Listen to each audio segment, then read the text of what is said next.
এই চটটা তোর জন্য। সম্মানে লাগে, তুই চলে যেতে পারিস। এমন বান্ধবী আমার দরকার নেই।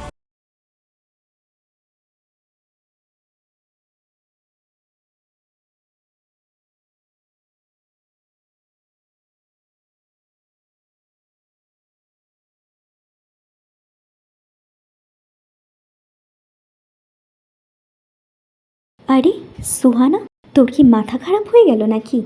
কেন, কি হয়েছে?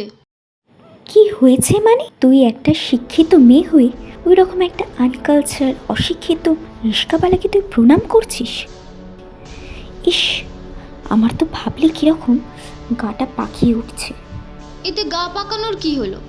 আজ আমার পরীক্ষা, যাতে পরীক্ষা ভালো হয় তার জন্য পা ছুঁয়ে প্রণাম করে আশীর্বাদ নিলাম। তাছাড়া ছি, বন্ধুরা শুনলে কি ভাববে বলতো?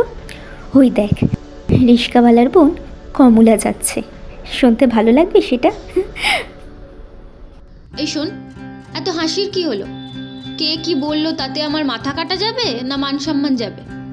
সত্যি কথা বলতে, উনি আমার নিজের দাদা, আমাকে প্রত্যেক দিন দিয়ে যায়। তুই আজ দেখতে পেয়েছিস। কি কি বলছিস তুই? ওই রিস্কাওয়ালা তোর দাদা?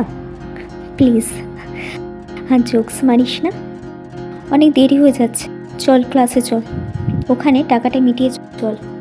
এই শোন, আমি মিথ্যে কথাও বলছি না আর মজাও করছি না। ওই রিক্সাওয়ালাই আমার দাদা। আর একটা বোনের জন্য না, এরকম দাদা পাওয়া আল্লাহর শত জন্মের দোয়া হলে পাওয়া যায়। না না দিদিমণি, এ আপনি কি বলছেন?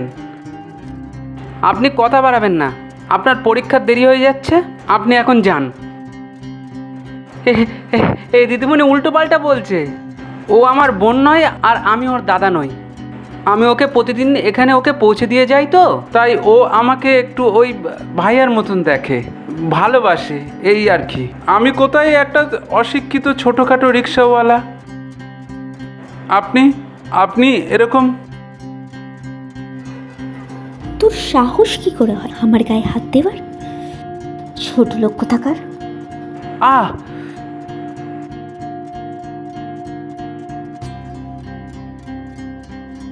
ভাইয়া, একদমই ছোট হব না। কে কি বললো তার জন্য আমি আমার ভাইয়াকে অপমান করব? ভাইয়াকে চিনতে পারবো না?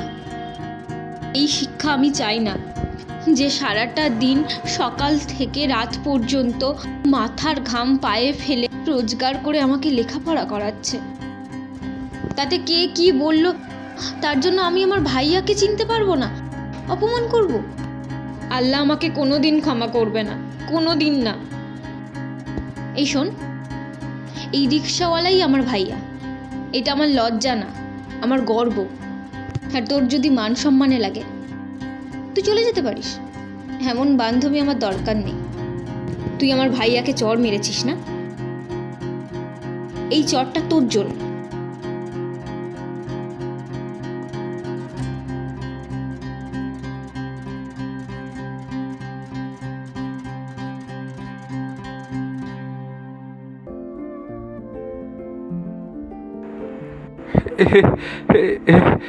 এরকম এরকম বোন যেন সব দাদা পায়। আমি খুব খুশি রে, তোর মতন একটা এরকম লক্ষ্মী বোন পেয়ে। তোর তোর পরীক্ষা দেরি হয়ে যাচ্ছে না, তুই যা যা।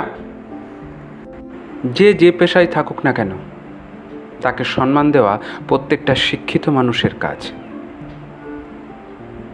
আসল মানুষকে সম্মান দেওয়াই শিক্ষিত আর ভালো মানুষের